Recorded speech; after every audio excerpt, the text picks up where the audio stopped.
Hello wears, இதுங்க விவேக். இன்றைக்கி நம்ம பார்க்க போகிற திரை விமர்சனம் மாயபிம்பம்.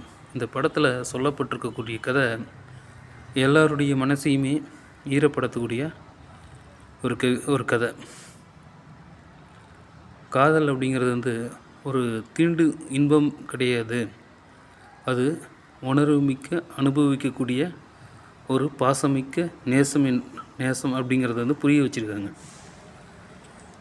காதலுங்கிறது உணர்வுகளால் மட்டும்தான் உணர முடியும், உடலால் அதை ரசிக்க முடியாதுன்றது தெளிவாக சொல்லியிருக்காங்க. இந்த படத்தை எடுத்ததுக்கு ஃபஸ்ட்டு கேஜே சுரேந்தர் என்பவருக்கு ஒரு நன்றி தெரிவிச்சுக்கணும். ஏன்னா சேது, காதல் இது போன்ற வழியில் இன்றைக்கி மாயபிம்பம். இந்த படத்தில் சொல்லப்பட்டிருக்கக்கூடிய விஷயங்கள் ஒரு 3 வகையாக பிரிச்சுக்கலாம்.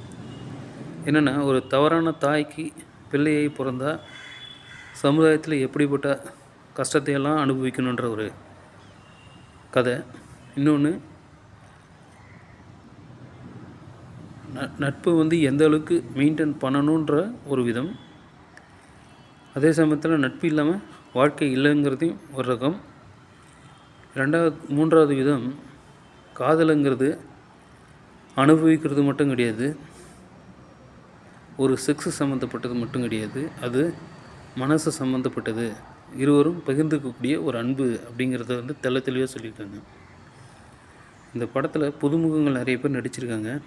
அவங்க நடிச்சிருக்க அனைவருக்குமே நம்முடைய பாராட்டத்தில் தெரிவிச்சுக்கலாம்.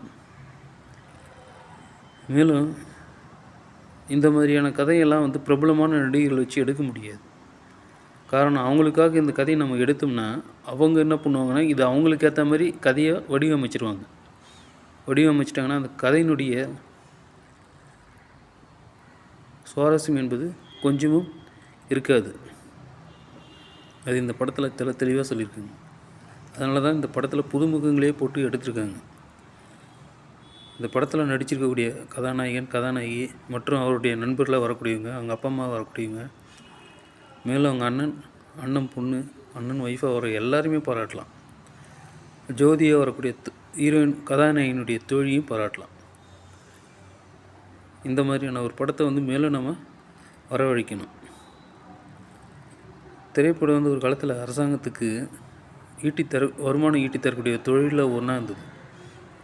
ஆனால் இன்றைக்கி அது நலிவடைஞ்சிட்டு வரும்போது கஷ்டமாக இருக்குது. ஆனால் சினிமா அப்படிங்கிறது வசதி உள்ளவங்களுக்கு மட்டுமே கிடையாது, பிரபலமானவங்களுக்கு மட்டுமே கிடையாது. ஒரு சினிமா எடுக்குன்னா அதில் கஷ்டப்படக்கூடிய தொழில்நுட்ப கலைஞர்கள் எத்தனையோ பேர், அவங்களுடைய குடும்பமும் இதை நம்பி தான் இருக்குது. அதனால் இது மாதிரியான படங்கள் இனிமேல் எடுத்து கொடுத்தீங்கன்னா வாழ்க்கை நல்லாயிருக்கும், தமிழ் சினிமா வரலாறும் நல்லாயிருக்கும், தமிழ் சினிமா மேலும் மேலும் வளரும், ரசிகர்களும் மக்களும் மேலும் தமிழ் சினிமாவை வரவேற்பாங்க. இப்படிக்கு உங்கள் விவேக்.